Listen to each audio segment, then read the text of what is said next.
Welcome to the Bleeding Edge Report with Chris and Treg, where tech meets its match. Well, hi, everyone.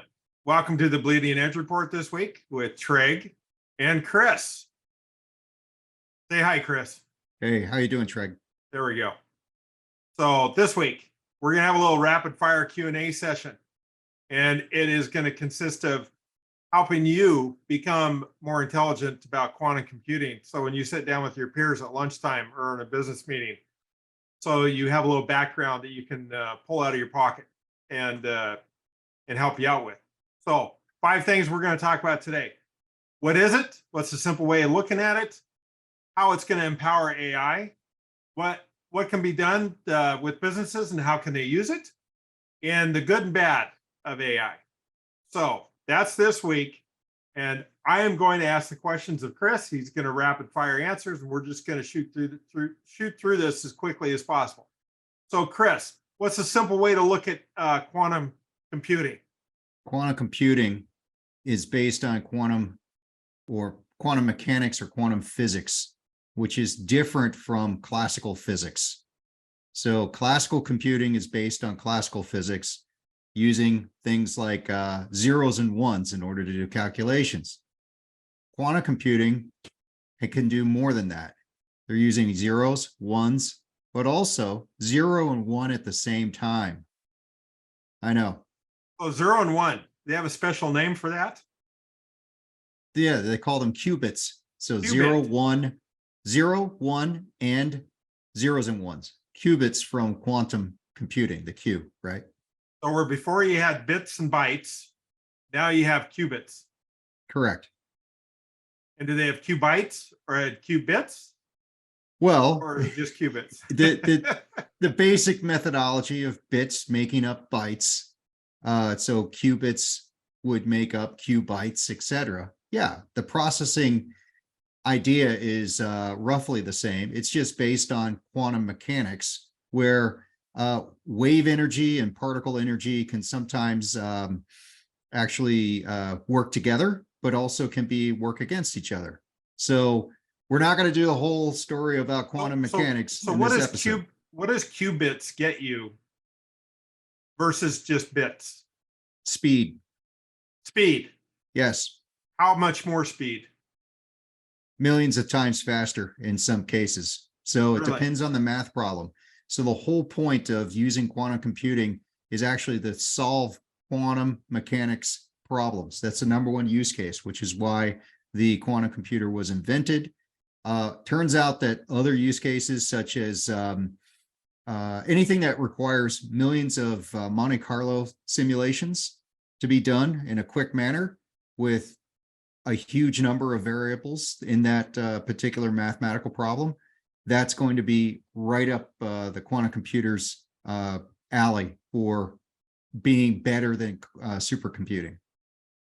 So anything that has to do with a lot of variables, a lot of equations, anything where there's very large data sets.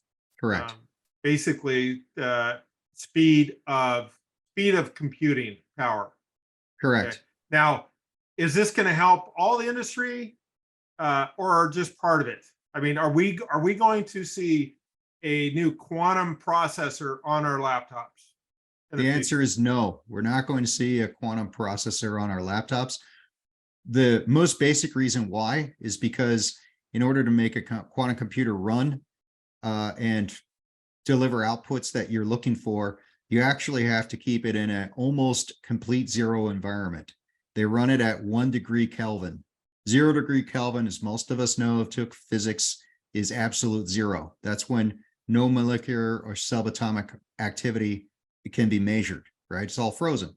So 1 degree above that, you start getting some activity, and so they can isolate these qubits in order to perform optimally. So unless you have a deep freeze in your home that's going to do 1 degree Kelvin, there's no reason to put your phone in there, because the app of quantum computing isn't going to work. So don't expect that anytime soon. So if that's the case, how is this going to help AI? Okay, so the way it's going to help AI is there's two aspects of how it interfaces with AI. One is it's actually going to be the workhorse to make AI better, right? So AI is using a very, very large set of variables in order to run language programs such as ChatGPT and things like that. But we all know that there's been errors as ChatGPT is launched and it's getting smarter through evolution, trial and error. This is going to, the use of quantum computing will speed that entire process up and make AI better faster, because the learning models will become better. Therefore, AI will become better. So like OpenAI is going to have their own quantum computer. They may quantum or they may server? not. There are companies who do have quantum computers available as a service. Companies like IBM, companies like NTT Research, Okay. possibly Google is able to do that, but there's going to be very few of them, right? Because So when the you say demand, quantum computing as a service, yes, you're saying you're paying for time on a server to use a quantum computer server. yeah, it's basically through a cloud platform, Okay. right? Okay. Got it. So so you're using the cloud to access the quantum computer, and then you're paying for time on that quantum based Right, computer. Got it. that's right. So average Joe at a business, how's this going to help him? It's not directly. I'll put it that way. Okay. Okay. So the same computing mechanisms that you use today, you'll probably continue using those. Supercomputing will continue to evolve through its own continuum.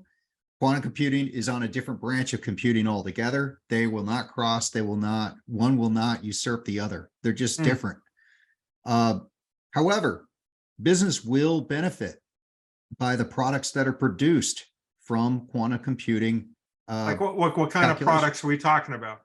Well, the things that I'm most excited about are things in the material science area.